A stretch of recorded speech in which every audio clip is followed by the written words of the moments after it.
मसीह यस्सु के कादर अजीम नाम में आप सबकी सलामती हो। मैं एवेंजलिस्ट मारिया आप सबको हमारे हर रोज की बाइबल रीडिंग के प्रोग्राम में खुशामदीद कहती हूँ। मेरे अजीजों, कल हमने खुदावंद के कलाम में से मुकाशफा की किताब उसके 20वें बाब की पहली आयत से लेकर 6ठी आयत तक खुदावंद के कलाम को पढ़ा था, जिसमें हमने शैतान का जो है वो अथाह घड़े में डाला जाना सीखा था। इसके बारे में पढ़ा था, जाना था कि किस तरह से खुदावंद यस्सु मसीह की 1000 साला बादशाही के आगाज होने पर जो है वो शैतान को तो अथाह घड़े में जो है वो बंद किया जाता है, और उसके बाद जो है हमने खास तौर पर पहली क़यामत के ताल्लुक से भी सीखा था।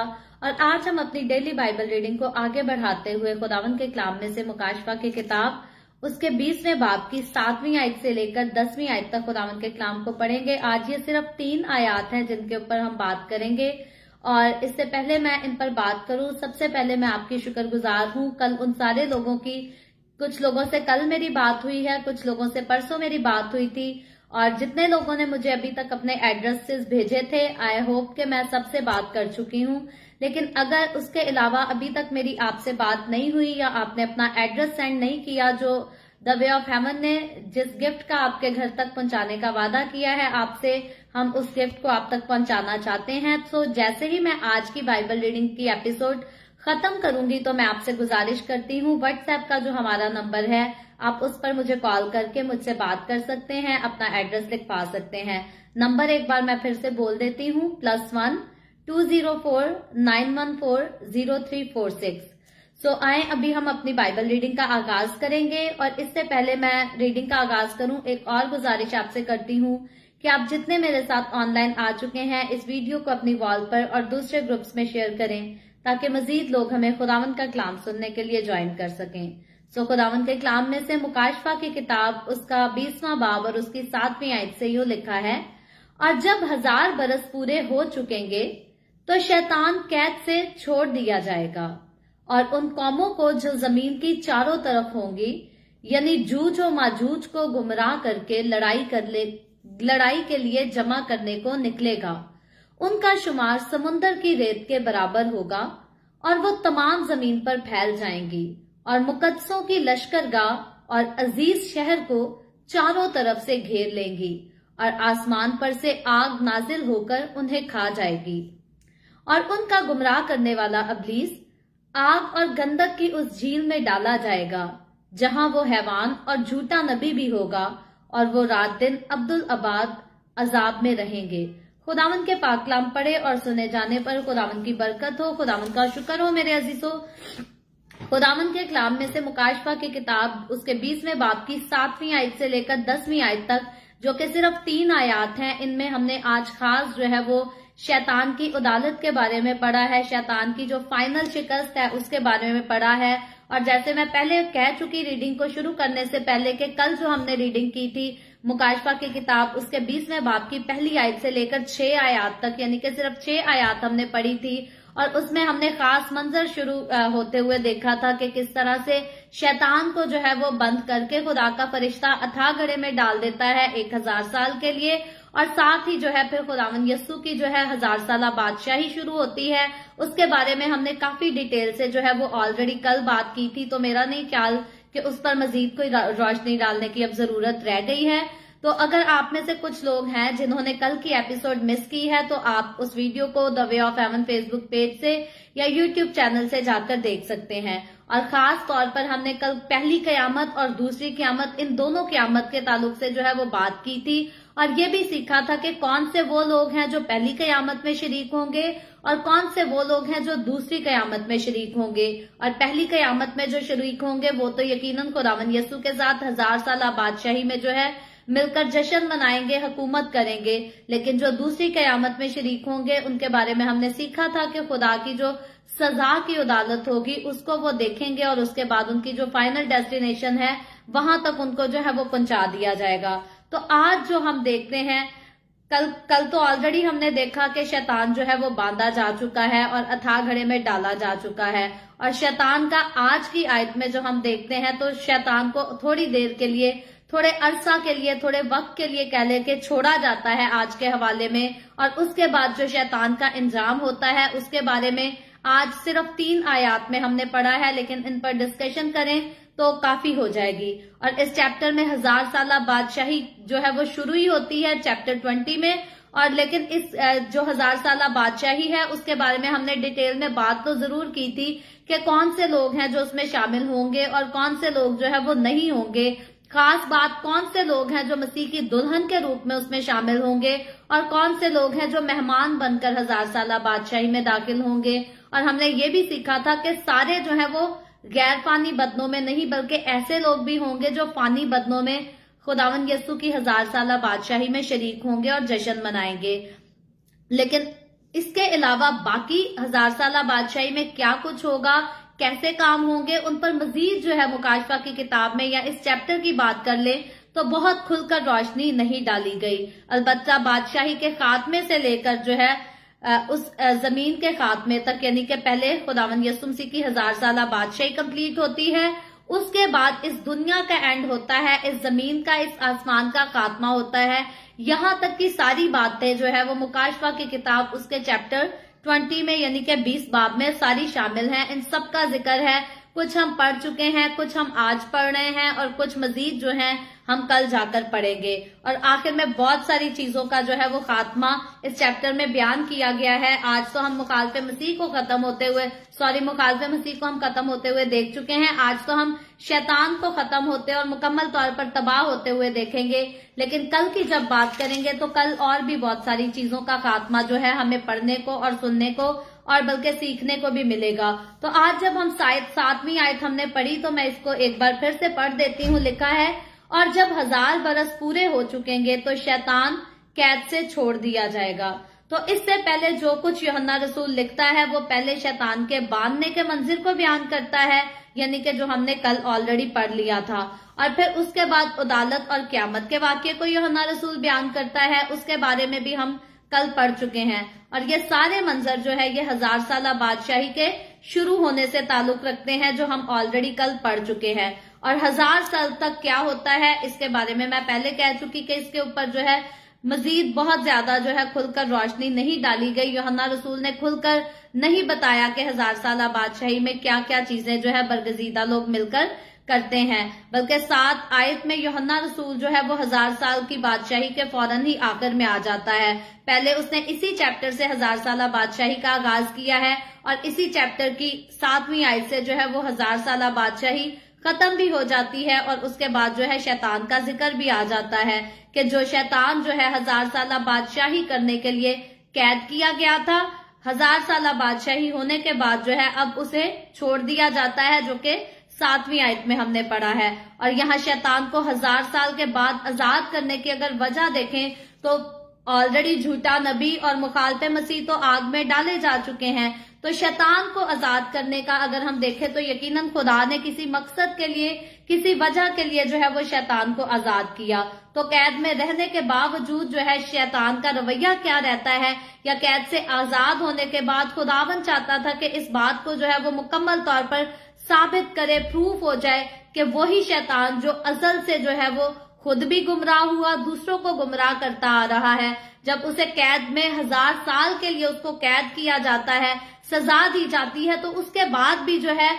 उसको अकल नहीं आती, बल्कि वो कैद से आजाद होते ही जो है वो फौरन वही काम करता है जो शुरू से करता आ रहा था। यानी कि शैतान की जिंदगी में जो है वो कोई तब्दीली नहीं आती, उसकी जात में, उसके कामों में जो है वो किसी किस्म की कोई तब्दीली नहीं आती। बल्कि हम खास एक बात देखते हैं कि जब शैतान को बांधा गया उससे पहले यीशु मसीह जो है सफेद घोड़े पर निकलता है और हर मजदून की जो है वो जंग लड़ता है, जहां सारे बादशाहों को जो है वो खुदावंद यीशु अपने मुंह की तलवार से कत्ल करता है, सारी फौजों को मारता है और सारा काम जो है गुनाह का, नाराजगी का सारा काम जो है खुदावंद तमाम कर देता है। और शैतान के बांधने का मकसद भी यही था कि वो जो है लोगों को गुमराह ना करे। तो ये सारा काम तो हो जाता है, लेकिन शैतान जो है वो आजाद होने के बाद वो फौरन वही काम जो है वो शुरू कर देता है जो उसने पहले किया। जैसे हर मजदून की लड़ाई के लिए जो है वो बादशाह और कौमें और फौजें जमा थी, वैसे ही आज के हम चैप्टर की इन 3 आयात में फिर से यही देखते हैं कि वो 1000 साल बाद अथाह घड़े से निकलने के बाद वो फिर से फौजों को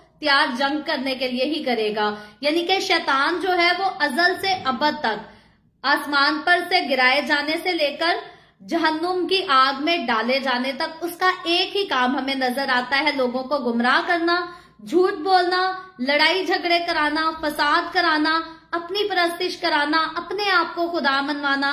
और शैतान के शुरू से काम यही है, और जब तक शैतान जो है वो आग की झील में नहीं डाल दिया जाता, उसके ये सारे काम जो है सेम ही रहेंगे, उसमें तब्दीली जो है वो कोई नहीं आएगी। और फिर एक और खास बात जो है, शैतान को आजाद करने की 1000 साल जो है उसे अथाह घड़े में रखकर फिर खुदावंद उसे आजाद करता है। उसके पीछे एक और भी खुदा की खास वजह है कि वो सारे लोग जो फानी बदनों में जो है वो 1000 साल बादशाही में दाखिल होते हैं, उनको देखना, उनको जांचना भी जरूरी है कि अब शैतान जो आकर उनको गुमराह करता है, ये वो लोग हैं जिन्होंने 1000 साल बादशाही को एंजॉय किया है। खुदावंद यीशु जब बादशाही करेगा तो वो रास्ते से करेगा, उस वक्त जो है किसी किस्म की कोई बदी नहीं होगी। जैसे हमने 7 साल मुखालफे मसीह का दौर पड़ा, तो जहां बदी जो है वो खुलकर की जाती है, झूठ जो है वो खुलकर किया जाता है, बोला जाता है, धोखेबाजी जो है वो खुलकर की जाती है, शैतान की परस्तिश खुलकर की जाती है। लेकिन जब यीशु मसीह का 1000 साल बादशाही का दौर आएगा तो तब ऐसा कुछ नहीं होगा।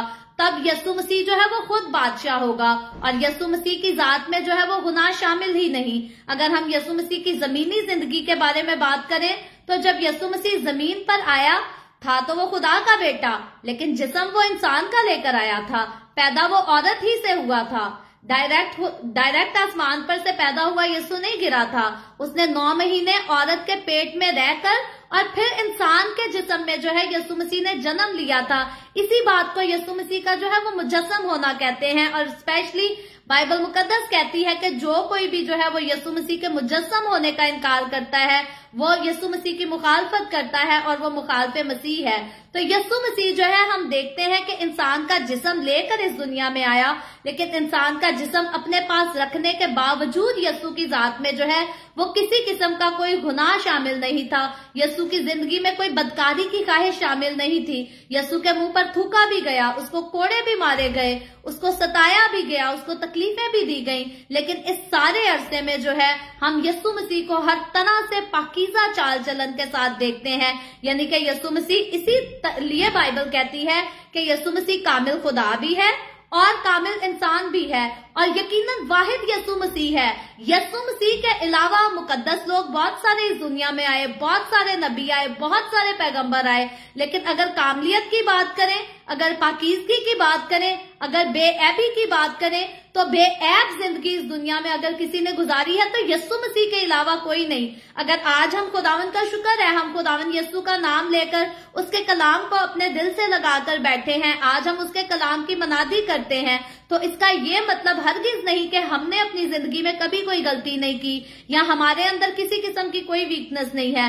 याद रखें, इंसान जो मिट्टी से पैदा हुआ है, जो मिट्टी से बना है, वो कमजोर है, वो हमेशा जो है अपने अंदर किसी ना किसी किस्म की कमजोरी रखता है। लेकिन यीशु मसीह हम देखते हैं कि वो औरत से पैदा होकर भी जो है इंसान का जिस्म रखकर भी जो है वो अपने अंदर कोई कमजोरी नहीं रखता था, बल्कि हर लिहाज से यीशु मसीह जो है वो कामिल था, कामिल खुदा है, यीशु मसीह ही कामिल इंसान है। और मुझे और आपको अगर आज हम फख्र के साथ कहते हैं कि हम कामिल हैं, तो हमें कामिल करने वाला जो है वो सिर्फ और सिर्फ यीशु मसीह खुद है। यीशु मसीह का बेऐब खून है जो वो उसने कहे कलवरी पर बहाया, ताकि मुझे और आपको, हमें गुनाहों की गुलामी से आजाद कर सके। और इस बारे में हम डिटेल से सीख चुके हैं कि गुनाहों की गुलामी क्या चीज है।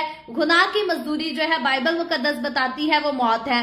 और वो कौन सी मौत है? पहली मौत नहीं है। पहली मौत के बारे में ऑलरेडी हम कल सीख चुके कि वो तो हर इंसान को मरना ही है। बहुत कुछ होंगे खुश नसीब लोग जो पहली मौत नहीं मरेंगे, डायरेक्टली आसमान पर उठाए जाएंगे, लेकिन उनके अलावा जो है पहली मौत हर किसी को मरना ही है। लेकिन दूसरी मौत जो है, जिसका जो है जो अजाब से भरी मौत है, जो कोई एक बार दूसरी मौत का हिस्सा बन जाएगा, ना तो उसके बाद में तौबा का कोई मौका होगा, ना उसके बाद कोई जो है उसके पास नजात की खुशखबरी लेकर जा सकेगा। तो यीशु मसीह जो है वो मुझे और आपको पहली मौत से नहीं बल्कि दूसरी मौत से बचाने के लिए आया। क्योंकि पहली मौत जो इंसान मिट्टी में जाकर, कब्र में जाकर दफन हो जाता है, वो तो इंसान का फाइनल मुकाम नहीं है, फाइनल डेस्टिनेशन नहीं है। ठीक है, हमारा ये मिट्टी का जिस्म है, एक दिन इसने मिट्टी बन जाना है, लेकिन हमारे अंदर जो रूह है, ये हमेशा जिंदा रहेगी। और इस बारे में मैं पहले भी बात कर चुकी हूं कि आप किसी लाश को, किसी डेड बॉडी को आप मार के देख लें, उसको चूंटी काटें, उसको डंडे मारे, जो मर्जी करें, वो लाश नहीं हिलेगी, वो अपने आप से हरकत नहीं कर सकती, क्योंकि हमारा जिस्म जो है वो अपने अंदर जान रखता है, हरकत रखता है, सिर्फ तब तक रखता है जब तक हमारे अपने अंदर रूह है। और जब रूह जो है वो जिस्म से जुदा हो जाती है, उसके बाद जिस्म को कोई दर्द नहीं होती, कोई तकलीफ नहीं होती, कुछ जिस्म को नहीं पता होता। तो ये मट्टी है, इसने मट्टी में लेट जाना है और इसको कुछ नहीं पता कि इसके साथ क्या हो रहा है, और उसको इससे कोई फर्क भी नहीं पड़ता। लेकिन जो सहने वाली है, यानी कि रूह जब तक जिस्म में है, हमारा जिस्म जो है वो दर्द को भी महसूस करता है, हमारी आंखों से आंसू भी बहते हैं। कभी आपने सुना है, कभी आपने किसी ने देखा है कि किसी लाश के पास लोग बैठ के रोते हों और लाश डेड बॉडी की अपनी आंखों से आंसू निकलने लगे? नहीं। रूह को तकलीफ होती है तो इंसान की आंखों से आंसू बहते हैं। रूह को तकलीफ होती है तो हमारे जिस्म में दर्द होती है, हमारे जिस्म में तकलीफ होती है। तो बात करने का ये मकसद है कि जिस्म तो जो कुछ सहता है आज सहता है, लेकिन रूह ने जो सहना है वो हमेशा के लिए सहना है। और रूह को बचाना इसीलिए जो है वो बहुत जरूरी है। और खुदावंद यीशु का जो है इंसानी जिस्म लेकर इस दुनिया में आना, मेरे और आपके गुनाहों का कफारा देना जो है, ये काम इसीलिए हुआ क्योंकि शैतान जो है वो बहुत जोर मार रहा था। उसने बागे अदन से जो है वो आदम और हवा को बहकाकर खुदा के खिलाफ करके, खुदा के खिलाफ क्या करना, बस उन्हें बहकाया और खुदा के उन्होंने नाफरमानी करा दी आदम और हवा से। तो शैतान जो है वो खुद भी नाफरमान था, क्योंकि आसमान पर फरिश्ता था, खुदा के सामने था, इसने नाफरमानी की, बाकी फरिश्तों से भी कराई। और जब ये जमीन पर उतर आया, और फिर शैतान इस बात को जानता था कि खुदा ने जब आदम को बनाया तो उसके अंदर जो जिंदगी का दम फूंका है वो खुदा ने खुद अपने आप से फूंका है। तो शैतान ने किसी जानवर को, हम देखते हैं, क्यों गुमराह नहीं किया? शैतान ने इंसान को गुमराह किया, क्योंकि इंसान जो है वो खुदा के दिल के बहुत ज्यादा करीब था और खुदा ने इंसान को अपनी सूरत और अपनी शबीह पर बनाया था। किस तरह से अपनी सूरत और शबीह पर बनाया, इस पर भी जो है वो बहुत डिटेल से तफसीली तौर पर स्टडी है, जो कि फ्यूचर में ऑलरेडी हम पैदाइश की रीडिंग स्टार्ट करेंगे थोड़े दिनों में, तो तब उस पर हम बात करेंगे।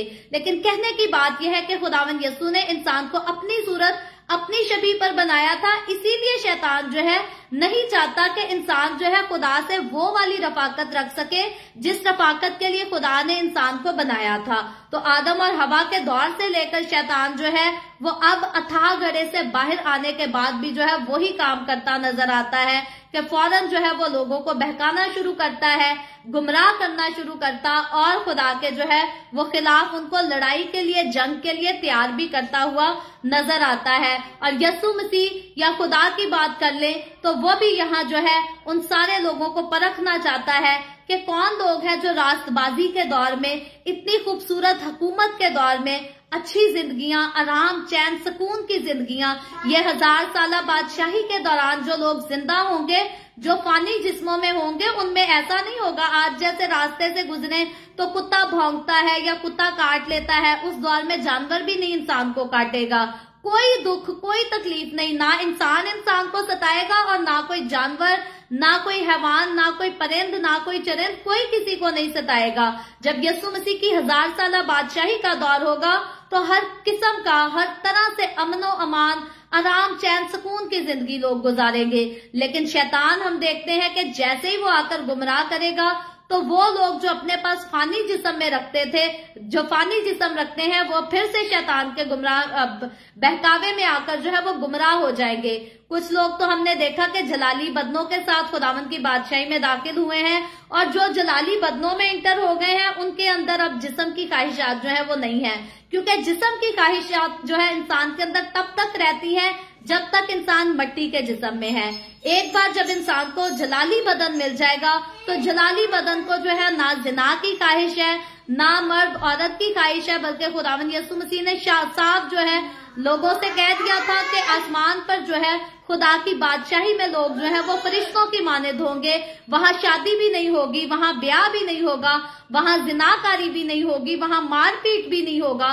तो यानी कि ये सारे काम जो है मट्टी का जिस्म प्रैक्टिस करता है। जलाली बदन की बात करें तो जलाली बदन जो है ना तो उसको जिना की जरूरत है, ना उसको झूठ की जरूरत है, ना उसको चोरी की जरूरत है, ना तो उसको अपने लिए कमाने की जरूरत है, ना उसको खरीदो फरोख्त करने की जरूरत है। क्योंकि जलाली बदनों को ना तो भूख लगेगी, ना वहां सूरज की कमी होगी, ना वहां अंधेरा होगा और किसी को किसी किस्म की कोई मुश्किल, कोई परेशानी नहीं होगी। तो जितने लोग जलाली बदनों में खुदावंद यीशु की 1000 साला बादशाही में शामिल किए जाएंगे, ये लोग तो गुनाह नहीं करेंगे 1000 साला बादशाही खत्म होने के बाद, और ना शैतान इनको गुमराह कर सकेगा। लेकिन शैतान गुमराह उन लोगों को करेगा जो फानी बदन में 1000 साला बादशाही में शरीक होंगे, क्योंकि जो फानी बदनों में शरीक होंगे 1000 साल तक जो है उनकी नस्ल भी बढ़ेगी। जब तक मट्टी का जिस्म है इंसान के पास, जिस्म की जरूरियात जो है उसकी हमेशा रहती हैं। गुनाह नहीं होगा, लेकिन शादी ब्याह तब भी होंगे, बच्चे तब भी होंगे उनके, और उन्हीं की नस्लें हैं जिनको शैतान जो है 1000 साल के बाद अथाह घड़े से निकलने के बाद जो है उनको गुमराह करेगा, उनको बहकाएगा और जंग करने के लिए जो है उनको खुदा के सामने जो है वो पेश करेगा, ताकि ये फिर से खुदा के साथ लड़ें, फिर से खुदा के साथ जो है वो बगावत करें। लेकिन अगली आयत में हम देखते हैं कि चंद लोग जो है वो इसके पीछे लगते भी हैं, बल्कि चंद लोगों की बात नहीं, बल्कि उनका शुमार जो है वो रेत की मानद कहा गया है। मैं 8वीं आयत पढ़ती हूँ, यूं लिखा है, और उन कौमों को जो जमीन की चारों तरफ होंगी, यानी जूजो माजूद को गुमराह करके लड़ाई के लिए जमा करने को निकलेगा। ये शैतान जो है अथागड़े से बाहर निकलने के बाद, यानी कि यीशु मसीह की 1000 साला बादशाही के खत्म होने के बाद निकलेगा। और फिर लिखा है उनका शुमार समुन्दर की रेत के बराबर होगा। और फिर आगे 9वीं आयत में लिखा है, और वो तमाम जमीन पर फैल जाएंगी और मुकद्दसों की लश्करगाह और अजीज शहर को चारों तरफ से घेर लेंगी, और आसमान पर से आग नाजिल होकर उन्हें खा जाएगी। तो यहाँ जो है सबसे पहला काम शैतान हम ऑलरेडी देखते हैं कि आजाद होने के बाद जो वो करता है वो जंग की तैयारी शुरू कर देता है। अपने अथागड़े में जाने से पहले उसका जो इख्तिताम हुआ था वो जंग से ही हुआ था। हर मजदून की जंग थी, जहां यीशु मसीह ने अपने मुंह की तलवार से लोगों को कत्ल किया, और उनकी लाशों को जो है वो परिंदों ने आकर खाया, नोच नोच के खाया, और हर तरह से जो है उनकी लाशों की बेहुरमती हुई। और एन उसी जंग के बाद जो है वो शैतान जो है वो गिरफ्तार हो गया था। लेकिन अब 1000 साला बादशाही के रास्ते के दौर के बाद जो है शैतान आते ही फिर से नई जंग की तैयारी करता है। फिर से वो लोगों को गुमराह करता है कि आओ लड़ाई करें, आओ जंग करें, क्योंकि शैतान का ये फेवरेट काम है। और मैं पहले कई बार कह चुकी हूँ, आम महफिलों की बात कर लें या खुदा के घर की बात कर लें या खुदा के लोगों की बात कर लें, जब भी किसी जगह पे चर्चिज में झगड़ा हो या दूसरी जगह पर झगड़ा कराना जो है वो हमेशा शैतान का काम है। और मैं कई बार अपनी बाइबल रीडिंग की एपिसोड्स में इस बात को कह चुकी हूँ कि कभी आपका दिल जो है वो झगड़ने को करे चर्च के निजाम के खिलाफ या खुदा के खादिम के खिलाफ या बाकी खुदा के लोगों के खिलाफ, कभी आपका दिल करे कि ऐबजोई करें, कभी आपका दिल करे कि तनकीदें करे दूसरों पर, तो इस बात को समझ जाया करें कि शैतान जो है वो आपको गुमराह कर रहा है, शैतान आपको बहका रहा है। क्योंकि चर्चिस का टूटना जो है इसमें खुदा की कोई साजिश नहीं है। खुदा कब चाहता है कि कलीसियाएं बने और टूटे और कलीसियाओं की बदनामी हो? ये साजिश शैतान की है। शैतान आज भी देखता है जितने चर्चेस जो है वो स्ट्रांगली खुदा के साथ चल रहे हैं, जो खुदा के साथ मजबूती से चल रहे हैं, शैतान जाता है और कोशिश करता है उन लोगों के दिलों को खराब करे, उनके दिलों में बातें डाले। जी पादरी आपी ते ऐ करदा ते तानू ऐ दसदा है, पादरी दे बच्चे ते ऐ ने ते तानू ऐ कहंदा है। तो ये सारी बातें जो कलीसियाओं में से उठती हैं, ये सारी बातें जो है शैतान होता है जो लोगों के दिलों में डाल रहा होता है।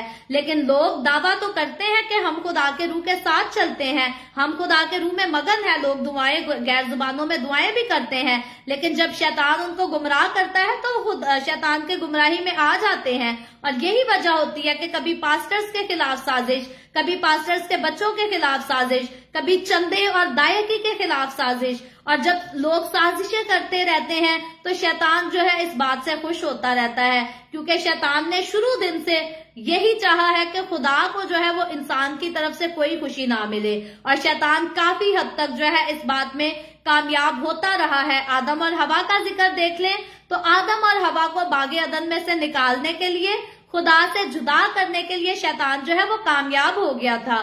फिर नूह के दौर की बात करें तो तब भी शैतान कामयाब हो गया। खुदा ने अपने हाथ के बनाए हुए इंसानों को जो है एक ही वक्त में तूफान के साथ हलाक कर दिया। वो जो है वो वक्त जो है अगर हम उसका जिक्र करें तो उस वक्त जो है शैतान खुश हुआ कि खुदा ने अपने हाथ की बनाई हुई मखलूक को अपने ही हाथ से तबाह और बर्बाद कर दिया। और उसके बाद सदूम और अमूरा का जिक्र देखें तो तब भी लोगों को गुनाह में बहकाने वाला, लोगों को गुनाह में शामिल करने वाला बंदा तो शैतान था, लेकिन खुदा ने जब उसको सजा दी तो खुशी किसको मिली? खुशी शैतान को मिली, क्योंकि खुदा चाहता है, शैतान चाहता है कि खुदा के लोग जो हैं वो कभी भी खुदा के करीब ना रह सकें, कभी भी खुदा के साथ वो वाली रफाकत ना कर सके जिस रफाकत के लिए खुदा ने इंसान को बनाकर अपना दम जो है, जिंदगी का दम खुद उसके अंदर फूंका था। तो ये सारा शैतान का मंसूबा है। और मैं बार बार जब भी मुझे जिक्र करने का मौका मिलता है, मैं आपसे हमेशा इस बात को कहती हूँ कि कभी भी किसी भी मसीही कलीसिया का अगर आप हिस्सा हैं तो अपने चर्च में जो है वो फसाद होने से रोकें। हमेशा कभी कोई भी शख्स जो है वो तनकीद करने की कोशिश भी करता है तो उसको बताएं कि उसके दिल का ख्याल जो है वो शैतान की तरफ से है और शैतान जो है वो कलीसिया को तोड़ने का इरादा रखता है। और अगर तो इंसान जो है वो शैतान के पीछे लगकर गुमराह हो जाएगा तो यकीनन वो सारे चर्चेस टूटते रहते हैं। चर्चेस बनते हैं, लड़ाई झगड़े करके टूटते हैं और कई बार उनके अंदर से शाखें भी निकलती हैं। लेकिन याद रखें, कभी भी एक चर्च में से अगर लड़ झगड़ कर लोग निकले, ग्रुप निकले और कहें कि हम खुदा का काम कर रहे हैं, तो ये खुदा का काम बिल्कुल नहीं है। चर्चेस में से शाखें निकलनी चाहिए, खिदमत का काम बढ़ता है। चर्च प्लांटिंग जो है वो बहुत अच्छी है। एक चर्च कायम हुआ, अपने साथ 10 चर्चेस कायम करे, 100 चर्चेस कायम करे, सुलह के साथ, सफाई के साथ करे, ये है खुदा का काम। लेकिन चर्च स्टैब्लिश हुआ, लड़ाई झगड़ा हुआ, उसमें से एक ग्रुप निकल गया, उस ग्रुप में से आगे से लड़ाई झगड़ा हुआ, फिर 10 और ग्रुप निकल गए, तो ये काम जो है ये शैतान का काम है। तो हमें खुदा के काम और शैतान के काम के बीच में जो है वो फर्क पता होना चाहिए। और कभी भी शैतान, हम ये नहीं कह सकते कि शैतान हमें कभी गुमराह नहीं कर सकता। शैतान तो हमेशा तलाश उन्हीं लोगों की करता है जो खुदा के साथ ज्यादा मजबूत होते हैं, जो ज्यादा मसीह यीशु में स्ट्रांग होते हैं। शैतान उन्हीं के पीछे रहता है। अय्यूब जो है वो शैतान का टारगेट था। हम ओल्ड टेस्टामेंट में देखते हैं, जब अय्यूब की कहानी जाकर हम पढ़ेंगे तो उसको वजाहत से सीखेंगे। लेकिन अय्यूब जो था वो शैतान का टारगेट था कि ये बंदा खुदा के साथ क्यों वफादारी के साथ चलता है, ऐसा कैसे हो सकता है कि ये खुदा के नाम से इनकार ना करे। और फिर जो है शैतान उसको आजमाता है। लेकिन आजमाने के बाद ये खुशकिस्मती थी अय्यूब की कि वो जो है वो साबित कदमी के साथ अपनी मुश्किलात में जैसा भी दौर उसे गुजरना पड़ा, उसने अपना सारा कुछ खो दिया, अपनी औलाद भी खो दी, अपनी जमीन, सारा कुछ खो दिया, लेकिन अय्यूब जो है वो साबित कदमी के साथ खुदावंद के साथ चलता रहा। तो ये अय्यूब एक ऐसा शख्स है ओल्ड टेस्टामेंट का जिसने शैतान को शर्मिंदा किया था, शैतान को खुशी नहीं मिलने दी थी। अपनी मुश्किलात में, अपनी ट्रायल्स में, हर चीज में उसने जो है वो शैतान को शर्मिंदा कर दिया था। तो मैं और आप आज जब हम मसीह की कलीसिया का हिस्सा हैं, हमें भी पता होना चाहिए, हमें भी कभी किसी से शिकायत इंसान को हो जाती है, कभी किसी से, तो हमें पता होना चाहिए अगर मेरे दिल में किसी के लिए फसाद आ रहा है, अगर मेरे दिल में किसी के लिए कदूरत आ रही है, मुझे किसी से ज्यादा ही गिले होने लग गए हैं, तो मुझे इस बात को समझना चाहिए कि शैतान जो है वो मुझे अपने कंट्रोल में करने की कोशिश कर रहा है। फिर मैं कहती हूँ दूसरों को बार बार टारगेट नहीं करना चाहिए कि ऐस बंदे नु शैतान गुमराह करता है। अपने आप को पहले देखना चाहिए कि कहीं मुझे पर्सनली, मुझे तो नहीं शैतान गुमराह कर रहा, कहीं शैतान मुझे तो नहीं इस्तेमाल करने वाला कि मैं खुदा के घर का काम खराब करूं, या मेरी वजह से खुदावंद यीशु के नाम की बदनामी हो या उसके काम की बदनामी हो। तो पर्सनली तौर पर जो है हमें दूसरों को तो सिखाना है, बताना है, लेकिन सबसे पहले पर्सनली तौर पर जो है हमें परखना है कि हमें जो लेकर चलने वाला है वो खुदा का रूह है या शैतान है। बहुत सारे लोग हैं इतनी गैर जुबाने बोलते, इतनी दुआएं करते और बड़े रूहानी बन फिरते हैं, लेकिन असल में उनको जो गाइड कर रहा होता है, उनको जो लेकर चलता, उनका जो उस्ताद होता है वो खुदा नहीं होता। खुदा के साथ उनकी कोई वाकफियत नहीं होती। और ऐसों के लिए यीशु ने कहा कि मैं अपने बाप के सामने साफ कह दूंगा कि मेरी तुमसे कभी कोई वाकफियत ना थी। और उन लोगों में से ऐसे लोग भी शामिल हैं जिन्होंने यीशु के नाम लेकर मौजज़े भी किए होंगे, बीमारों को शिफा भी दी होगी, बदरूहों को भी निकाला होगा। तो याद रखें, फिर यीशु इनसे इनकार क्यों करेगा? वो इसीलिए करेगा क्योंकि ये इस गलत फहमी में थे कि हम जो मौजज़ात कर रहे हैं, जो कुछ कर रहे हैं, ये खुदा की तरफ से है। असल में इनका जो टीचर था, असल में जो इनका लीडर था, वो शैतान था। तो याद रखें, जो शख्स भी अपने अंदर ये दिलेरी रखता है कि एक साथ वो खुदा का काम भी करे और साथ ही अपनी जिंदगी में गुनाह भी करे, तो उसको ये बात समझ लेनी चाहिए कि उसकी जिंदगी जिस रास्ते पर जा रही है वहां शैतान की हुकूमत है, वहां यीशु की हुकूमत नहीं है। और जो कोई यीशु की हुकूमत में रहेगा वो तो जिंदगी देखेगा, वो तो दूसरी कयामत का हिस्सा नहीं होगा। लेकिन जो कोई यीशु की रहनुमाई में नहीं रहेगा, जो कोई यीशु के साथ नहीं चलेगा, उसको दूसरी कयामत ही देखनी पड़ेगी, पहली कयामत उसके लिए नहीं है। तो मुझे और आपको इस बात को समझना चाहिए। तो खैर, बात यह हम ये कर रहे थे कि शैतान जो है वो कैद से छूटने के बाद फिर से लोगों को गुमराह करने लगता है और लोग जो है वो रेत के जर्रों की मानद, यानी कि इतने लोग होते हैं जो शैतान के बहकावे में आ जाते हैं और जो है खुदा के खिलाफ भी उठ खड़े होते हैं और जंग करने के लिए जो है वो तैयार भी होते हैं। और इस आयत में उसकी आखिरी शिकस्त का वक्त भी हम देखते हैं कि शैतान का आ चुका है, क्योंकि 9वीं आयत हमने साथ ही पढ़ ली थी। तो शैतान जो है वो अथाह घड़े से बाहर निकलने के बाद जिन कौमों को गुमराह करता हुआ हमें नजर आता है, जिनकी तादाद जो है वो रेत के जर्रों की मानद है, ये सारे जो लोग जो है ये लड़ाई के लिए इकट्ठे होंगे और खुदावन का कलाम बताता है कि ये जमीन पर फैल जाएंगे और यरूशलेम जो खुदावन का शहर है, ये उसको चारों तरफ से जो है वो घेर भी लेंगे। लेकिन यहाँ जो है वो खुदा जो है इन सारी शैतान की फौजों को जो है वो हलाक कर देगा। और किस तरह से हलाक करेगा? आसमान पर से आग नाजिल कर कर जो है इन सारी फौजों को तो हलाक कर दिया जाएगा, इनका खात्मा कर दिया जाएगा, क्योंकि ये फौजें हैं जो शैतान के बहकावे में आई थी। और अब नया आसमान और नई जमीन जो खुदा की तरफ से आने को है, उनका जो है कोई हिस्सा नहीं उस जगह पर, उस सरजमीन पर जो है इन बुरे लोगों का जो शैतान के बहकावे में आ गए, उनका कोई हिस्सा नहीं। और खुदा ने ऐसे ही लोगों की जो है वो छांटी करने के लिए शैतान को खोला था, ताकि रास्तबाज हकीकी तौर पर जो रास्तबाजी में रहकर रास्तबाजी में खुद को कायम रख सकते हैं, वही लोग जो है वो नए आसमान और नई जमीन में दाखिल होंगे। और जो लोग शैतान के बहकावे में आएंगे वो नए और आसमान और नई जमीन में दाखिल नहीं होंगे, हरगिज दाखिल नहीं होंगे। बल्कि ऑलरेडी हम पढ़ चुके हैं कि खुदा जो है आसमान पर से आग नाजिल कर कर एक वक्त में रेत के जर्रों की माने जिन लोगों की तादाद होगी, खुदावन इन सबको हलाक कर देगा। और क्योंकि अब जो है खुदा इन पर आग नाजिल करेगा, तो आग जो है उनको भस्म कर देगी और ये सारे लोग जो हैं ये जहन्नुम में जाएंगे। और उसके बाद आगे बढ़कर अगर 10वीं आयत पढ़ें तो लिखा है, और उनका गुमराह करने वाला इब्लीस आग और गंधक की उस झील में डाला जाएगा, जहां वो हैवान और झूठा नबी भी होगा, और वो रात दिन अब्दुल अबाद अजाब में रहेंगे। तो ये जो है ये 10वीं आयत है, जिसमें हम पढ़ते हैं कि यहाँ शैतान जो है वो अपनी फाइनल डेस्टिनेशन पर पहुंचने के लिए अब जो है आ गया है। अब शैतान का वक्त आ गया है। मुखालिफ मसीह अपनी फाइनल डेस्टिनेशन पर पहुंच चुका और झूठा नबी भी अपनी फाइनल डेस्टिनेशन पर पहुंच चुका। अब छांटी भी हो चुकी, अच्छे और बुरे लोगों की छांटी भी हो चुकी।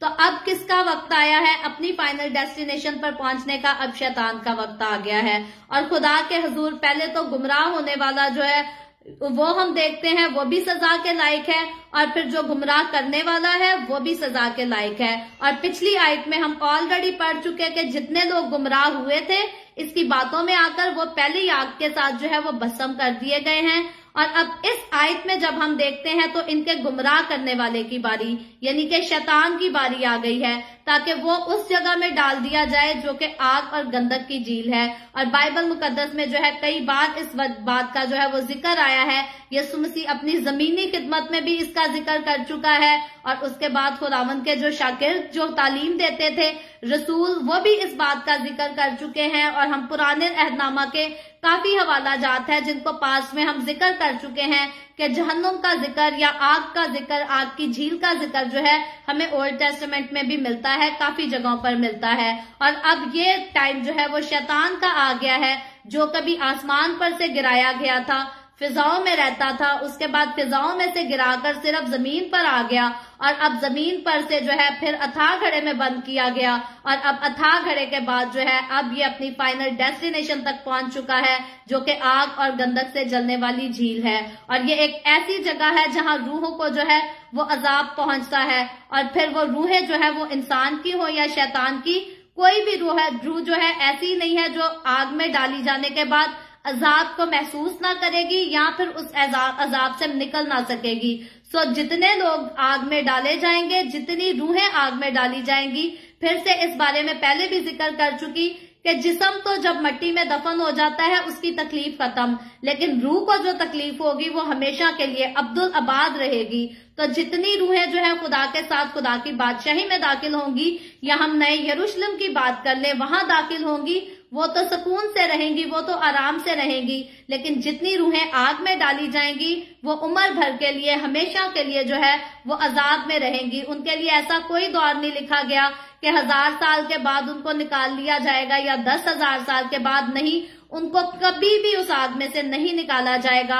और ये वही आग है जिसको खुदावंद कलाम, खुदा का कलाम जो है हमें बार बार जो है उसका डर और उसका खौफ बताता है, ताकि आज हमारे पास मौका है हम यीशु को जान लें, उसके पास आ जाएं, उसको अपनी जिंदगी दे दें। क्योंकि अगर हम ऐसा नहीं करेंगे तो जिस आग में पहले हम देखते हैं मुखालिफ मसीह जा चुका, झूठा नबी भी जा चुका, आज के चैप्टर में शैतान भी जा रहा है, उसके चेले, उसके लोग, उसकी ख्वाहिशों को पूरा करने वाले लोग, सबने इसी जगह जाना है और हमेशा के लिए जो है अब्दुल आबाद जो है इसी आग में रहना है। और जितनी रूहें जो है वो इस जगह जाएंगी वो हमेशा के लिए अजाब में रहेंगी और यकीनी तौर पर उनके अजाब को कम या ज्यादा नहीं किया जाएगा। अक्सरोकात लोग कहते हैं शायद हमेशा की आग में सजाएं होंगी और ज्यादा गुनाह करने वाले को ज्यादा सजा दी जाएगी, थोड़े गुनाह करने वाले को थोड़ी सजा दी जाएगी। तो याद रखें, बाइबल मुकद्दस साफ बताती है ऐसा कोई मंजिर नहीं है कि ज्यादा और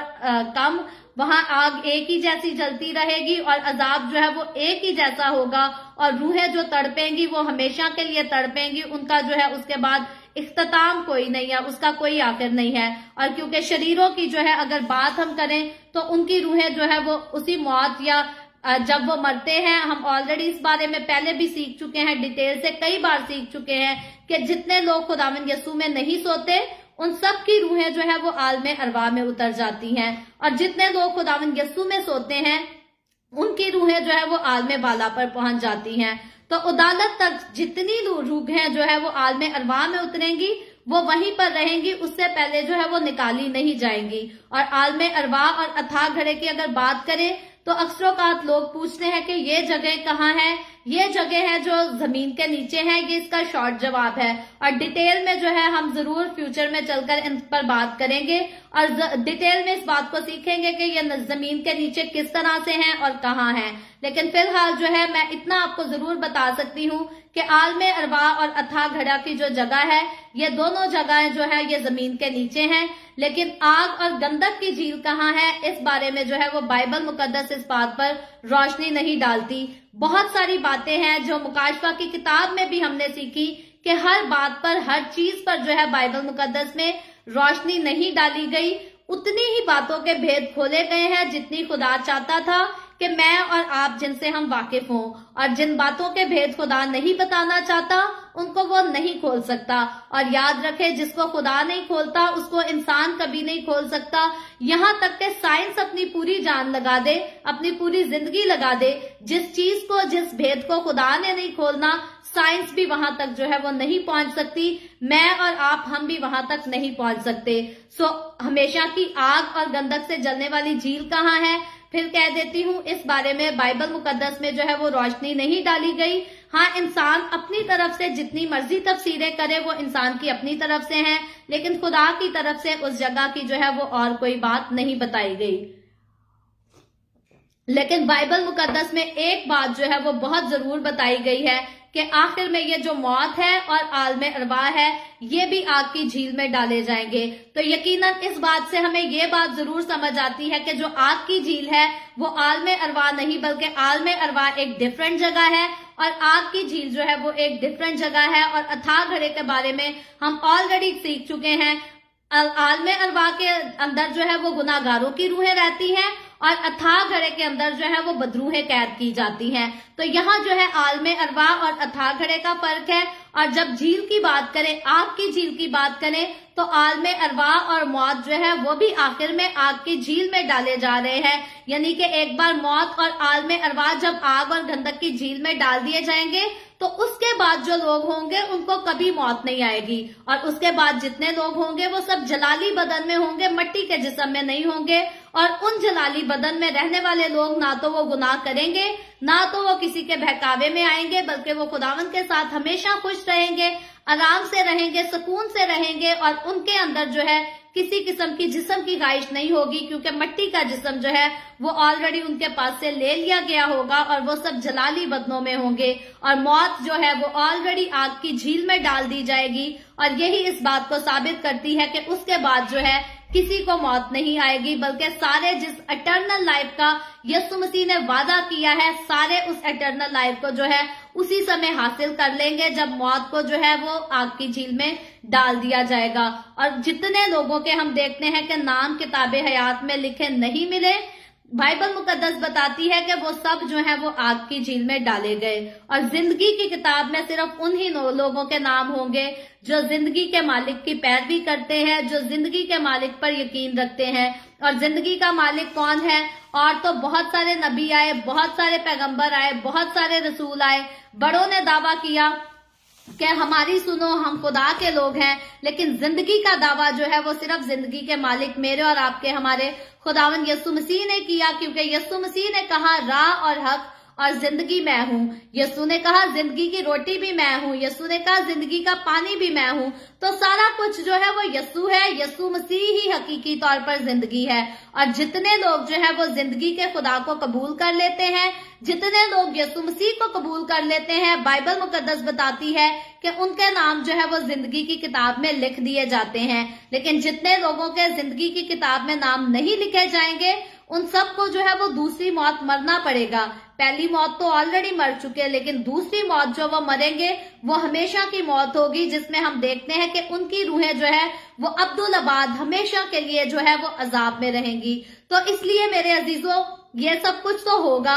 हम पहले इस बात को अक्सरोकात, मैं ज्यादातर इस बात को जो है इन बातों के बीच में ऐड करना पसंद करती हूँ। कल भी मैंने इसका जिक्र किया था कि जब यीशु मसीह की पैदाइश की पेशन गोइयां हुई, आदम और हवा के दौर से लेकर पैदाइश से लेकर मलाकी तक, तो हम मत्ती की अंजील में देखते हैं कि जिस तरह से यीशु की पैदाइश के बारे में नबियों ने जिक्र किया, यीशु मसीह की पैदाइश सेम वैसे ही हुई। उसके बाद फरिश्तों ने जो पैगाम दिया, मुकद्दसा मरियम को दिया, यूसुफ को दिया, गड्डरियों को दिया, वो सारे पैगामात जो है वो भी खुदावंद के वक्त पर जो है वो सच हुए। तो यकीनन जब यीशु मसीह के बारे में जितना कुछ कहा गया, वो बाकी सब कुछ जो है वो ऑलरेडी सच हो चुका है, वो ऑलरेडी सारा काम हो गया। मैं और आप, खुदा ने जो बड़ी बात कही थी कि मैं जाता हूँ बाप के पास और तुम्हारे लिए एक खूबसूरत तोहफा भेजूंगा, और मैं और आप जब हम उस तोहफे को भी वसूल कर चुके और हम उसका एक्सपीरियंस रखते हैं कि वो कोई मजाक नहीं है, वो एक जिंदा रूह है जो हमारे अंदर समा जाती है। और जब वो हमारे अंदर समा जाती है तो दुनिया में जो लोग जिंदगी रखते हैं, हमारी जिंदगी जो है वो उन लोगों से डिफरेंट हो जाती है। फिर यही वक्त है कि हम 100 लोगों के बीच जाएं, 1000 लोगों के बीच जाएं, अगर हम खुदा के रूह से मामूर हैं तो हम उनमें से अलग ही नजर आएंगे। दुनिया जो है हमारे साथ जो है हमेशा हमसे अदावत रखेगी और हम दुनिया से जो है वो डिफरेंट ही नजर आएंगे। तो ये खुदा के रूह की जो है एक खास खासियत है, जिसके अंदर होता है वो दुनिया को नजर आता है। और कोई शख्स ऐसा नहीं कह सकता कि मेरे अंदर खुदा का रूह है, मुझ पर रूह के फल लगे हैं और दुनिया को नजर नहीं आते, ऐसा नहीं हो सकता। याद रखे, जो दरख्त जो है वो फलों से भरा है, दुनिया उसको देखेगी। ऐसा कैसे हो सकता है दरख्त जो है वो फलों से भरा हो और दुनिया उसको देख ना पाए? तो यकीनन जो जिंदगी रूह के फलों से भरी है, दुनिया उसको जानती है, दुनिया उसको पहचानती है और दुनिया फर्क महसूस करती है।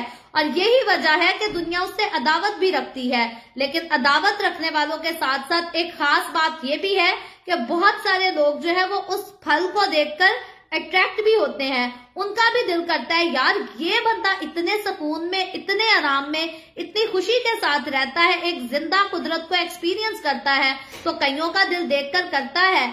आप खुद जिक्र कर ले, आप आजमा कर देख ले, रास्ते से गुजरे, कोई दरख्त है वो फ्रूट से भरा है, तो आपका कैसे दिल नहीं करेगा कि यार ताजा फल है, इतना मजे का होगा, मैं इसको लेकर खा के तो देखूं। तो बहुत सारे लोग जो है वो रूह के फलों से भरी हुई जिंदगियों को देखकर जो है वो बदल भी जाते हैं, खुदा के पास भी आ जाते हैं। तो मैं हमेशा ये बात कहती हूँ कि हम कहते हैं आज के दौर में नजात का काम कम है। नहीं मेरे अजीजों, नजात का काम कम नहीं है। यहाँ कनाडा में भी नजात का काम बहुत हो रहा है, पाकिस्तान में भी हो रहा है, इंडिया में भी हो रहा है, जितने कंट्रीज का नाम ले हर जगह नजात का काम हो रहा है। लेकिन हर जगह जो है वो मुख्तलिफ तरीकों से हो रहा है। बहुत सारे लोग हैं जो उस नजात के काम को एक्सपीरियंस करते हैं, देखते हैं, लेकिन बहुत सारे लोग हैं जो इब्लीस के बहकावे में रहते हैं, जो गुमराह होकर रहते हैं और फिर ना वो खुद ठीक होते हैं और ना किसी को जो है वो अच्छी तरह से देख पाते हैं। उनको लगता है हमारे अंदर झूठ पाया जाता है तो शायद दूसरे भी झूठ ही बोलते हैं।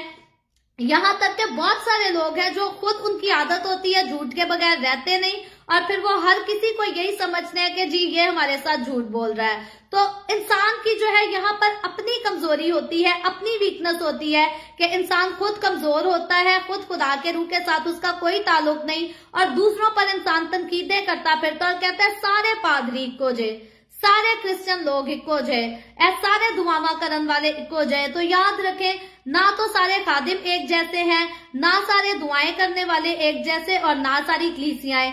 आज भी मैं पूरे दावे के साथ कहती हूँ, बल्कि अपने पर्सनल एक्सपीरियंस के साथ कहती हूँ, मैंने बेशुमार लातादाद खुदावन के कीमती खादमों को देखा है जो आज भी सच्चाई के साथ जो है वो खुदावन की खिदमत करते हैं। अपने जिंदगियों में वो पर्सनली तौर पर खुद भी खुदा के साथ वफादार हैं और सच्चाई से खुदा की राह की तालीम भी देते हैं, लेकिन लोग उनको परख क्यों नहीं पाते? क्योंकि उनको इब्लीस ने गुमराह किया है, उनको शैतान ने गुमराह करके रखा है। जब उनका दिल करता है कि हम किसी खादम की बात पर यकीन करें, शैतान फौरन से अटैक करता है। शैतान कहता है जी वो खुद तो ये करता फिरता है, तुम्हें क्या सिखाएगा?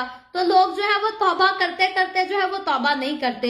मेरा पर्सनली एक्सपीरियंस ऐसे कई लोगों के साथ हुआ, लोगों ने अपने गुनाहों से तौबा की और कहा जी हम अब बपतिस्मा लेंगे, हम खुदावन के साथ चलेंगे, आज से हमारी जिंदगी खुदावन की।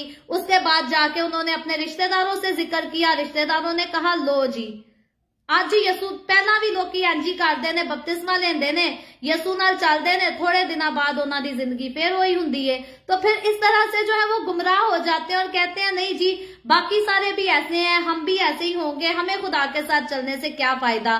तो याद रखें, जितने लोग शैतान के बहकावे में आते हैं, गुमराह होते हैं, उनको ये बात समझनी चाहिए कि उनकी फाइनल डेस्टिनेशन जो है वो सेम वही है जो शैतान की है। लेकिन जितने लोग जिंदगी के खुदा को कबूल कर लेते हैं, जितने लोग दूसरों पर तनकीदें करना बंद करते हैं, दूसरों पर ऐब लगाना बंद कर देते और अपने ऐबों को जो है अपनी जिंदगी से निकाल कर दूर फेंकना पसंद करते हैं, वही सारे लोग जो हैं वो जिंदगी की उन किताब में उन्हीं लोगों के नाम मिलेंगे। वही लोग होंगे जो जिंदगी में दाखिल किए जाएंगे, हमेशा की जिंदगी यानी कि इटर्नल लाइफ में दाखिल किए जाएंगे। लेकिन जितने लोग खुदावन यसू के साथ नहीं चलते, जितने लोग शैतान के बहकावे में रहते हैं और खुदा के खादमों के खिलाफ, खुदा की खिदमत के खिलाफ, खुदा के लोगों के खिलाफ जो है बुरे काम करते रहते, बुरे ख्याल रखते और बुरे मंसूबे बांधते रहते हैं, इन सब की फाइनल डेस्टिनेशन जो है आगे कल की बाइबल रीडिंग में हम जाकर पढ़ने वाले हैं कि जिस फाइनल डेस्टिनेशन पे शैतान आज पहुंच चुका है, जिसको आग की झील में डाला जा चुका है, उसी सेम फाइनल डेस्टिनेशन पे इन सारे लोगों ने चले जाना है। खास हवाला हम ऑलरेडी देख चुके हैं कि जितने लोगों को शैतान गुमराह करेगा वो आग में जाएंगे, और शैतान खुद भी आग में गया। और इससे पहले हमने देखा कि मुखालिफे मसीह को जितनी कुदरत दी, जितना इख्तियार दिया शैतान ने, वो भी उसी आग में गया। और फिर झूठा नबी आया, झूठे नबी ने भी यही काम किया कि झूठे खुदा की प्रस्तिश की कराई, बुरे काम कराए, तो उसको भी जो है जाना आग की झील में ही पड़ा। तो इसलिए इन बातों का जिक्र करना, इन बातों को सीखना, इन बातों का पता रखना और हर रोज इन बातों को जो है रिमाइंड अपने आप को कराते रहना जो है हमें आग की झील में जाने से बचा सकता है। बहुत सारे लोग हैं जो कहते हैं जी हर रोज इन बातों को सोचने की क्या जरूरत है, हर रोज इन बातों का जिक्र करने की क्या जरूरत है। याद रखें, आप हर रोज इन बातों का जिक्र करेंगे तो आपको पता होगा, अगर कोई बुरा काम आपके ज़हन में आ रहा है तो आप समझ जाएंगे कि ये शैतान की तरफ से है और ये शैतान मुझे अपनी फाइनल डेस्टिनेशन पर पहुंचाने के लिए कर रहा है। तो आपने जो है अपनी जिंदगी में कामों का, बातों का, उठने बैठने, चलने फिरने, हर चीज का फैसला जो है वो इसी बेस पे करना है कि ये आपके दिल में जो ख्वाहिश है, ये जो ख्याल है, ये जो आप कर रहे हैं, ये शैतान की तरफ से है या खुदा की तरफ से।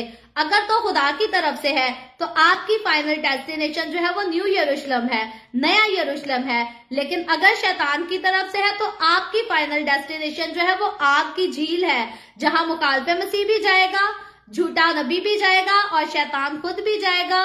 बाकी सिर्फ शैतान नहीं जाएगा, बल्कि शैतान के साथ जितने फरिश्ते, जितना उसका लश्कर, जितने उसके साथी हैं, वो सब भी जाएंगे। और जितने शैतान की पैरवी करते हैं, शैतान के काम कौन कौन से हैं, इनको हम पिछली एपिसोड्स में खुलकर जिक्र कर चुके हैं। और मैं बार बार तकरीबन हर रोज उन कामों को जो है वो रिपीट करती रही हूं। और उन चीजों को, उन कामों को रिपीट करने का मेरा खास मकसद यही था कि हमारी कौम के लोग जो है वो मासूम हैं, जल्दी से शैतान के बहकावे में आ जाते हैं। उनको पता होना चाहिए, हर रोज पता होना चाहिए उनको कि कौन सा काम हम मसीह यस्सु में करते हैं और कौन सा काम जो है हम शैतान में करते हैं। और यकीनन अगर हम मसीह यस्सु में रहकर कुछ करेंगे तो हम मसीह यस्सु के पीछे ठीक रास्ते पे लगे हैं। लेकिन अगर शैतान की पैरवी पर हम जाकर कुछ कर रहे हैं तो फिर हमारी फाइनल डेस्टिनेशन, हमारा जो फाइनल मुकाम है वो बहुत खतरनाक है। और हमें संभलने की जरूरत है, हमें होश में आने की जरूरत है, हमें जागने की जरूरत है, हमें अपने लिए एक अच्छा फैसला करने की जरूरत है, हमें अपने लिए एक अच्छा रास्ता चुनने की जरूरत है। और याद रखें मेरे अजीजों, मैं बार बार कहती हूँ कि हर रोज इन बातों को जो है अपने जहन में जरूर दोहराया करें। जब आप दोहराएंगे तो हर रोज जो है, कभी भी शैतान जब भी आपको गुमराह करने की कोशिश करेगा, आप उसके बहकावे में नहीं आएंगे। बल्कि जब आप शैतान के बहकावे में नहीं आएंगे तो फिर आपकी फाइनल डेस्टिनेशन जो है वो आसान है। कलवरी का रास्ता मुश्किल है, नजर मुश्किल आता है, क्योंकि ये दुखों से भरा है, ये तकलीफों से भरा है, ये बदनामियों से भरा है। शैतान जो है खुद हमेशा खुदा पर भी इल्जाम लगाता आया, खुदा के लोगों पर भी इल्जाम लगाता आया। और जितने लोग खुदावन में आ जाते हैं उनको ये सब सहना पड़ता है। जितनी परसिक्यूशन यस्सु ने बर्दाश्त की, यस्सु के लोग वो परसिक्यूशन सेम वैसे ही बर्दाश्त करते हैं। सिर्फ मैं ये कह सकती हूँ कि रियल मायनों में उनको लकड़ी की सलीब पर तो नहीं लटकाया जाता, लेकिन यस्सु के लोगों को अपनी जिंदगी में जो है हर रोज सलीब पर लटकना पड़ता है, अपनी सलीब उठाकर चलना पड़ता है। और बाइबल मुकद्दस हमें बताती है कि हमें सलीब उठाकर चलना ही होगा, हमें यस्सु को अपना दिल देना ही होगा। और जो सलीब उठाकर अपनी कलवरी के रास्ते पर चलता है, उसकी फाइनल डेस्टिनेशन जो है वो नया यरूशलेम है, नया आसमान, नई जमीन, जहां मौत भी नहीं होगी, जहां दुख भी नहीं होंगे, जहां तकलीफ भी नहीं होगी, जहां कोई रोएगा भी नहीं, कोई किसी को सताएगा भी नहीं। जो अपनी सलीब उठाकर कलवरी के रास्ते पर चलेगा उसने उसी जगह जाना है। लेकिन जितने लोग सलीब उठाने से इनकार करेंगे, जितने लोग कलवरी के रास्ते पर चलने से इनकार करेंगे, वो सब आग की झील में जाएंगे। जैसे हम ऑलरेडी देख चुके कि शैतान के पीछे चलने वाला मुखालिफे मसीह, झूठा नबी, वो भी उधर गया, शैतान खुद भी गया, शैतान के फरिश्ते भी गए और इन्होंने भी उधर ही जाना है। और कलवरी का रास्ता दुखों तकलीफों से भरा हुआ कहकर मैं आपको डराना नहीं चाहती। याद रखें, मैंने एक्सपीरियंस करके देखा है, ये रास्ता जितना कांटों, दुखों, तकलीफों से भरा है, ये रास्ता उतना मीठा भी है, उतना खुशगवार भी है।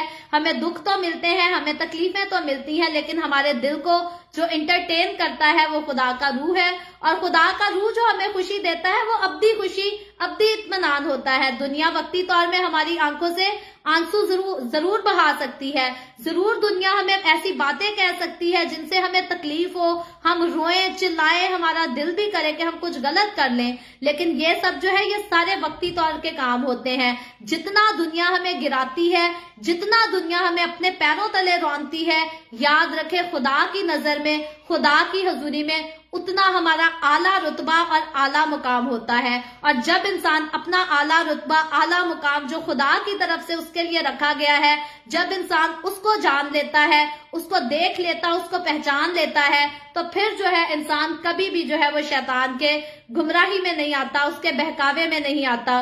और क्योंकि मैं अक्सर औकात जिक्र करती हूँ कि मेरी जिंदगी जो है वो नहायती मुश्किलों से भरी थी, तो मैं अपनी टीन एज में थी जब मुश्किलों का अभी दौर मेरा शुरू होने को था।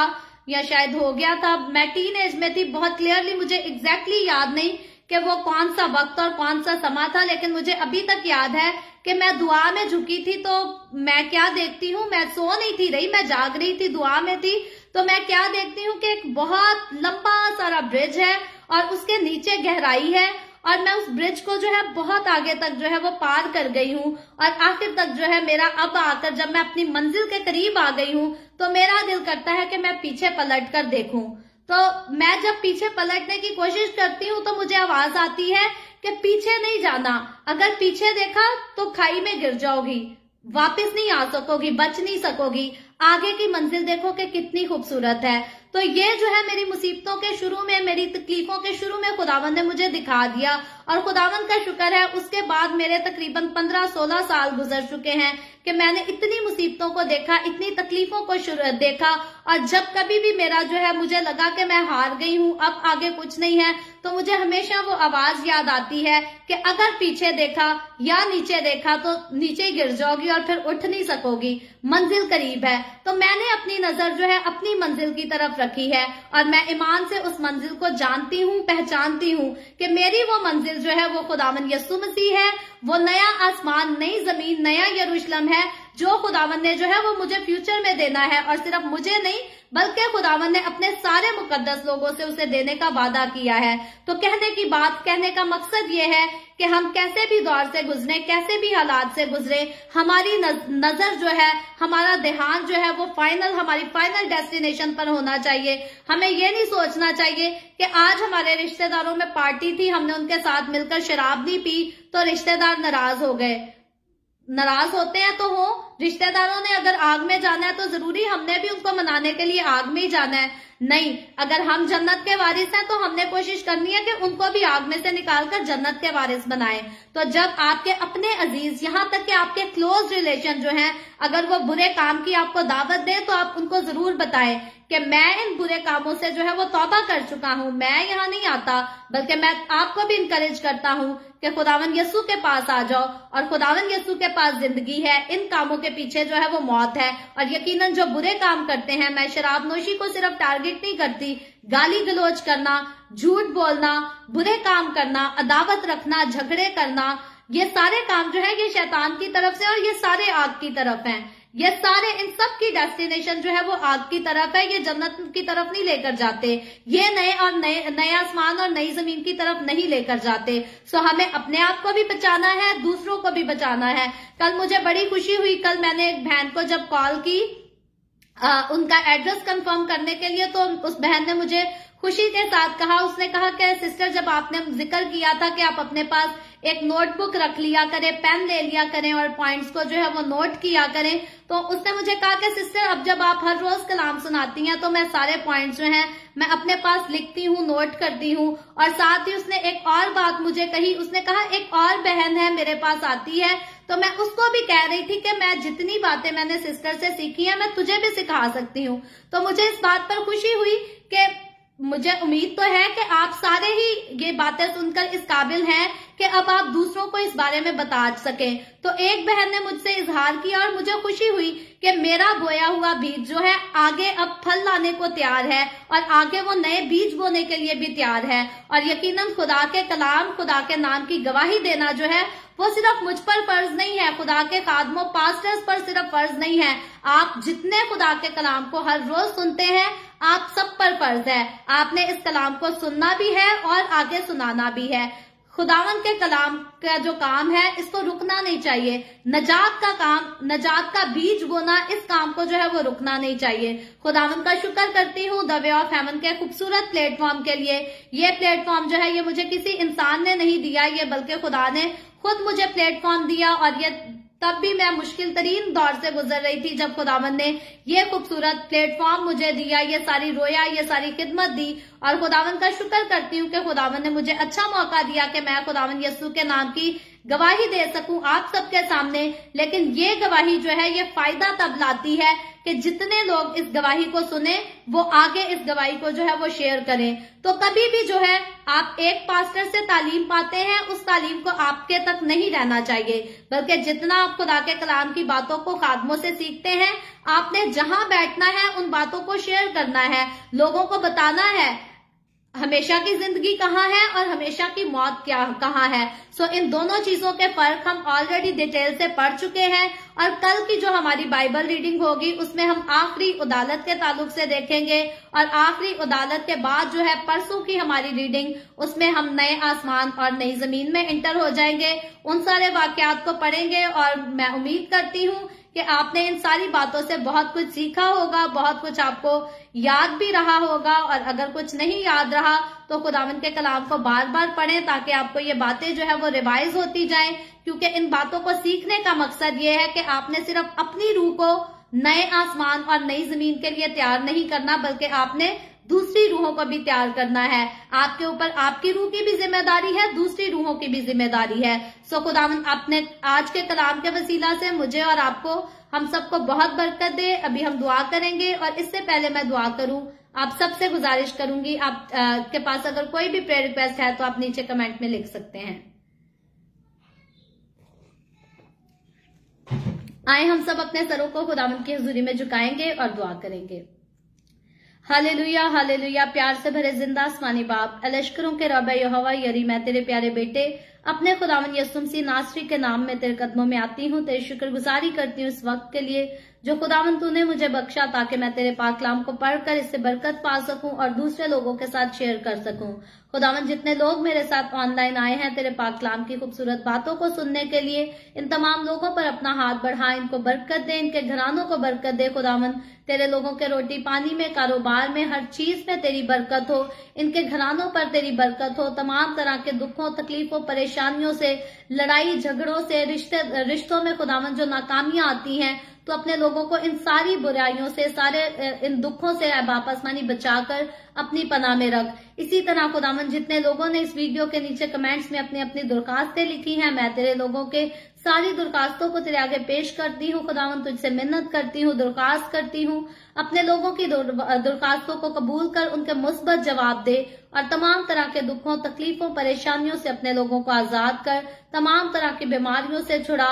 भांजपन यीशु मसीह नासरी के नाम से जाता रहे। जितनी बहनें भांज हैं यीशु के नाम में औलाद वाली होकर यीशु के नाम की शुक्रगुजारी करें, यीशु के नाम की गवाही दें। कैंसर की बीमारियां यीशु मसीह नासरी के नाम में जाती रहें। हाई ब्लड प्रेशर की बीमारियां यीशु मसीह नासरी के नाम में जाती रहें। डायबिटीज की बीमारियां यीशु मसीह नासरी के नाम में जाती रहें। बेरोजगारी यीशु मसीह नासरी के नाम में जाती रहे। जितने लोग यीशु के नाम में परसिक्यूट होते हैं उन सारे लोगों की जिंदगियों में मैं खुदावंद तेरी तरफ से शादमानी मांगती हूँ, इत्मीनान मांगती हूँ, तसल्ली मांगती हूँ, तेरी रहबरी, तेरी रहनुमाई मांगती हूँ। खुदावंद तू अपने लोगों के साथ हो, उनकी हिफाजत कर, उनकी मदद कर, उनको बरकत दे। खुदावंद मैं तेरे तमाम खादमों को, मुकद्दसीन को, पाकलीसियों को, परस्तारों को तेरी हुजूरी में याद करती हूँ। हर एक पर अपना हाथ बढ़ा, सबको बरकत दे, अपनी पनाह में ले, अपने जलाल, अपनी गवाही के लिए सबको और ज्यादा कसरत से इस्तेमाल कर।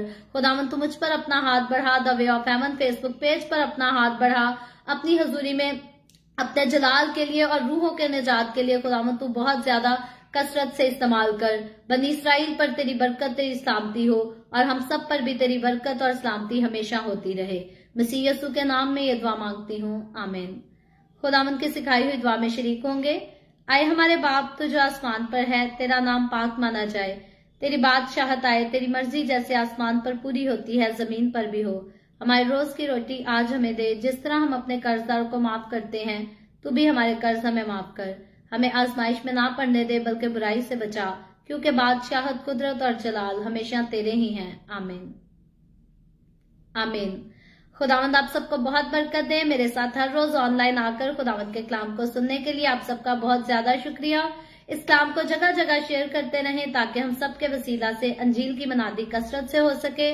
कल फिर हम मिलेंगे the way of haven Facebook page पर पाकिस्तान के सुबह 8 बजे, इंडिया के सुबह 8:30 बजे और कनाडा टोरंटो टाइम के मुताबिक रात को 10 बजे। और फिलहाल अभी के लिए मैं आपसे कहूंगी कि जितने लोगों के एड्रेस मुझे अभी नहीं मिले, अभी आपके पास टाइम है। जैसे ही मैं इस वीडियो को बंद करती हूँ आप मुझे कॉल कर सकते हैं। अगर नंबर बिजी जाएगा तो स्टिल आप कॉल ट्राई करते रहें, क्योंकि मेरी कोशिश है मैं जल्दी जल्दी सबको फारिग करूंगी। किसी के साथ भी ज्यादा डिटेल में बात नहीं करूंगी, क्योंकि मेरी कोशिश है कि जितने लोगों के एड्रेसेस मेरे पास लिखे जाने वाले रह गए हैं वो लिखे जाएं और आप सब तक जो है वो आपके गिफ्ट जो है पहुंचाए जा सकें। सो खुदावंद आप सबको बरकत दे। मैं आपकी कॉल्स का वेट कर रही हूँ। आप मुझे कॉल करके अगर अभी तक अपना एड्रेस नहीं दिया तो अपना एड्रेस लिखवा सकते हैं। God bless you all.